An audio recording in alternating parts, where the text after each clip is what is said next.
യേശുക്രിസ്തുവിന്റെ മരണ പുനരുദ്ധാനം മാനവ ജനതയോട് വിളിച്ചു പറയുന്നു. മനുഷ്യജീവിതം മരണം കൊണ്ട് അവസാനിക്കുകയില്ല. മരണാനന്തരം മനുഷ്യന് രണ്ട് നിത്യതകളുണ്ട്.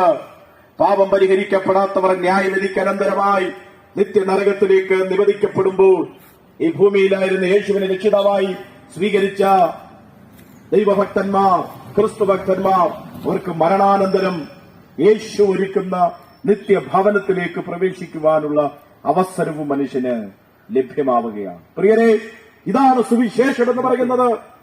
ഈ ഭൂമിയിൽ ഏതെങ്കിലും ഒരു നേട്ടങ്ങൾക്ക് വേണ്ടിയല്ല ഞങ്ങളിത് പ്രസംഗിക്കുന്നത്. ഒരു കാലഘട്ടത്തിൽ ഈ സത്യം ഞങ്ങൾക്കറിയില്ലായിരുന്നു.